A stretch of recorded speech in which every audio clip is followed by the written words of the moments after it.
So for elapsed time, you've probably learned that I have a start time, I've got an end time, and I'm finding that time that's passed, that elapsed time.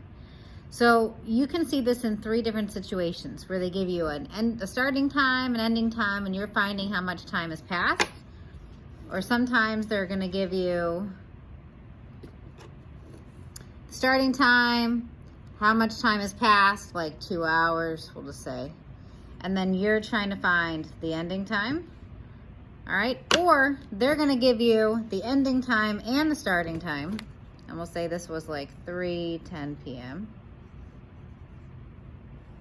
And then you've gotta find the starting time. So those will be the 3 scenarios that you get. All right, so how do we typically do this? The one method that we've been using and had a lot of success is gonna be the number line.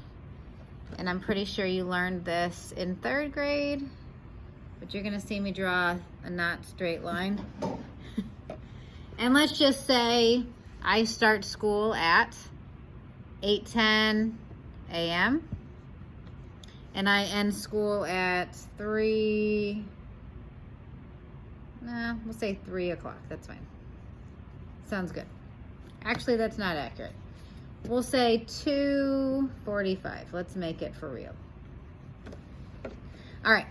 So typically we just make jumps and then we try to figure out how we get from 8:10 to 2:45. And so the way that my mind works is I think, all right, I want to get to a whole number first. That makes it easier for me to make my jumps. And then once we get closer to 2:45, I can adjust. So if I need to get from 8:10 to the next whole number, that'd be 9 o'clock. So 8:10 to 9 a.m. Well, how much time has passed? I put that in between. So that is 50 minutes. So I'm gonna put 50 minutes. It's not quite an hour. And notice I'm abbreviating with minutes, M-I-N-S. And now I can make some jumps. And I can say 9 to 10, 10 to 11, 11 to 12, 12 to 1. And then I can do 1 to 2. All right, I can't do 2 to 3 because that's not a full hour. So from 2 o'clock to 2:45, that's 45 minutes. All right, so right now I have 1, 2, 3, 4, 5 hours so far. We're not done. So I've got 5 hours, but then I have these minutes here. I've got 50 and I've got 45. So I know there's 60 minutes in an hour, so I'm gonna have to do some adding first. So I'm gonna take my 50 minutes and my 45 minutes, and I'm gonna add those up. 5, 9, okay, 95. So 95 minutes, right? Well, I know that's more than an hour. There's 60 minutes in an hour. So I need to go ahead and do 95 minus 60 to see how many hours I have in that 95 minutes. So I have 1 hour, so I'm gonna adjust this, make this guy 6. 6 hours and 35 minutes would be my answer. Now, this one was a little bit harder just because you had to adjust with the hours, right? And those extra minutes. So sometimes you'll get one. This will be one of those tougher ones. But let's start off with a more basic one, now that you've kind of seen that. All right, let's say that I'm going from 8 a.m.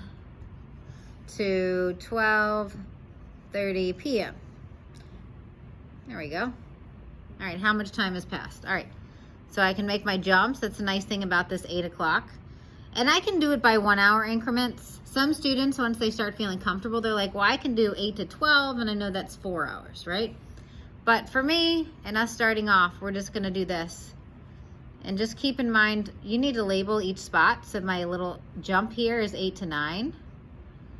And it's kind of hard. You can write sideways too.